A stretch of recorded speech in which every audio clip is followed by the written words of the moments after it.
नमस्कार, स्वागत है आपका न्यूज 19 में। मैं पुलकित सक्सेना आप लोग के साथ। आइए एक नजर डालते हैं दोपहर की तमाम बड़ी खबरों की ओर। देश के दुश्मनों से मोर्चा लेते हुए अपनी जान को कुर्बान करने वाले जोधपुर जिले के खेजड़ला गांव के सिपाही लक्ष्मण का पार्थिव देह उसके गांव पहुंच गया है।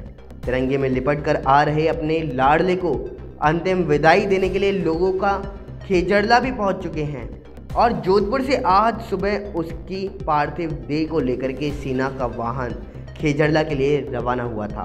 जोधपुर से 90 किलोमीटर की इस यात्रा के दौरान राह में पड़ने पर प्रत्येक गांव के बाहर जनसमूह भी उमड़ा हुआ है और लोग पुष्पवर्षा करके शहीद को अंतिम विदाई दे रहे हैं। जम्मू कश्मीर के राजौरी जिले में नियंत्रण रेखा पर पाकिस्तान की ओर से की गई गोलीबारी में बुधवार को सेना का जवान लक्ष्मण शहीद हो गया था। जोधपुर जिले के खेजड़ला निवासी 23 वर्षीय लक्ष्मण सीमा पर दुश्मनों का बुलंद हौसला व बहादुरी के साथ मुकाबला करते हुए घायल हो गए और उन्हें सेना के अस्पतालों से ले जाया गया, लेकिन इलाज के दौरान उन्हें बचाया नहीं जा सका। खेजड़ला में अपने लाडले लक्ष्मण के शहीद होने का समाचार मिलते ही शोक की लहर भी छा गई थी और शहीद के सम्मान में गांव का बाजार पूरी तरह से बंद है। उसके परिवार में माता पिता व एक छोटा भाई बहन भी है। उनके पिता खेती से जुड़े हुए हैं, लेकिन लक्ष्मण की 2 माह बाद शादी होनी थी। परिवार में शादी की तैयारियां चल रही थी और अगले माह के अंत तक लक्ष्मण छुट्टी पर आने वाले थे। वे 5 साल पहले सेना में भर्ती हुए थे और शरीर का पार्थिव अंग उन्होंने कुर्बान कर दिया है। शहीद का पार्थिव देह आज जोधपुर लाया गया और आज सुबह यहां से खेजड़ला गांव के लिए रवाना किया गया है। भ्रष्टाचार निरोधक ब्यूरो ने शुक्रवार यानी आज सुबह बाड़मेर जिले की गुड़ामालानी तहसील के एसडीएम को उनके ड्राइवर को 10,000 रुपये की रिश्वत लेते हुए गिरफ्तार किया है। एसीबी जोधपुर की स्पेशल टीम ने दोनों को ट्रैप कर लिया।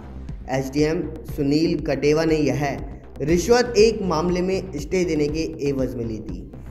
आज सुबह अपने ऑफिस में रिश्वत की राशि लेकर के एसडीएम ने उसे ड्राइवर को थमा दी। एसीबी जोधपुर रेंज के डीआईजी विष्णुकांत ने बताया कि परिवादी एडवोकेट पप्पू राम ने लिखित में शिकायत दर्ज कराई कि मेरे मुवक्किल पोपट राम की ज़मीन को लेकर के एक मामला एसडीएम कोर्ट में विचाराधीन है और इस मामले में अस्थायी निषेधाज्ञा के लिए एसडीएम सुनील कुमार 10,000 रुपये की रिश्वत मांग रहा है। शिकायत के सत्यापन के दौरान इस बात की पुष्टि हो गई कि एसडीएम रिश्वत की मांग कर रहा है और इसके बाद सुबह ट्रैप करने के लिए पप्पू राम को एसडीएम के पास भेजा गया। एसडीएम ने पप्पू राम से अपने कक्ष में 10,000 रुपये लेकर के उसे अपने ड्राइवर दुर्गाराम को सौंप दिए। दुर्गाराम यह राशि ले गया और अपने वाहन में डैशबोर्ड पर रख दी और इसी दौरान अतिरिक्त पुलिस अधीक्षक दुर्गा सिंह राजपुरोहित के नेतृत्व में जोधपुर से गई स्पेशल टीम ने एसडीएम सुनील कटेवा को उनके ड्राइवर दुर्गाराम को दबोच लिया है।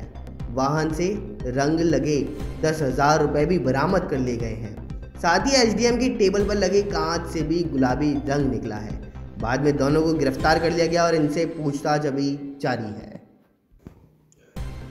दौसा जिले में आज किसान महापंचायत का आयोजन होने जा रहा है। जिला मुख्यालय पर स्थित राजेश पायलट स्टेडियम में सुबह 11 बजे से ही इस महापंचायत में करीब 1 लाख किसान एकत्र हो गए हैं और इस महापंचायत को पूर्व पीसीसी चीफ सचिन पायलट संबोधित कर रहे हैं। इस महापंचायत को पायलट की राजनीतिक ताकत दिखाने वाला आयोजन माना जा रहा है और इसमें प्रदेश की राजनीति एक बार फिर से गर्मा सकती है।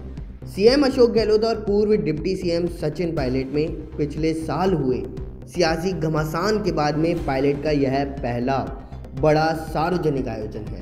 बताया यह भी जा रहा है कि इसके बाद भी पूर्वी राजस्थान में इस तरह के बड़े आयोजन किए जाएंगे और इन आयोजनों के जरिए पायलट एक बार फिर प्रदेश भर में अपनी सक्रिय उपस्थिति दर्ज करा करके पार्टी में अपने विरोधी खेमे और विपक्षी दल बीजेपी को राजनीतिक मैसेज देने की कोशिश करेंगे।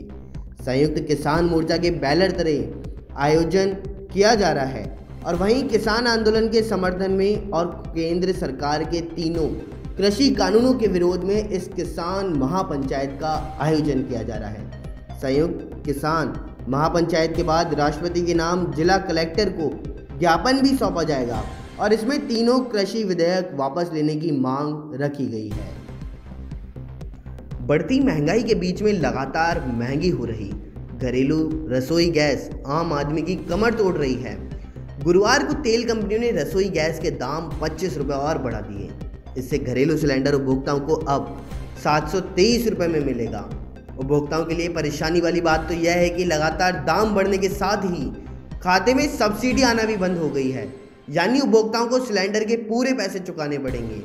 बीते साल मार्च में रसोई गैस के दाम 792 रुपये पहुँच गए थे, लेकिन तब उपभोक्ताओं को 250 रुपये सब्सिडी मिल रहे थे और ऐसे में उपभोक्ताओं को केवल 542 रुपये ही चुकाने पड़ रहे थे। लेकिन अब सिलेंडर 723 रुपये का हो गया, तो इस हिसाब से 182 रुपये सब्सिडी मिलनी चाहिए थी, लेकिन यह नहीं मिल रही। बेहतर गैस एजेंसियां हैं। जयपुर जिले में 32 लाख रसोई गैस उपभोक्ता हैं और जनवरी 2020 में घरेलू सिलेंडरों की कीमत 701 रुपये थी। मार्च तक 91.50 रुपये बढ़े तो दाम 792.50 रुपये हो गए और अप्रैल मई में 2 बार दाम कम हुए। तब एक सिलेंडर कीमत 109 रुपये घट करके 583 हो गई थी। अप्रैल में दाम घटने के साथ ही सब्सिडी आना भी बंद हो गई, क्योंकि तेल कंपनियों ने बेस प्राइस बढ़ा दी और जून के बाद से अब लगातार दाम इसमें बढ़ते ही जा रहे हैं। दोपहर की तमाम बड़ी खबरों में बस इतना ही। देखते रहिए न्यूज़ 19। नमस्कार।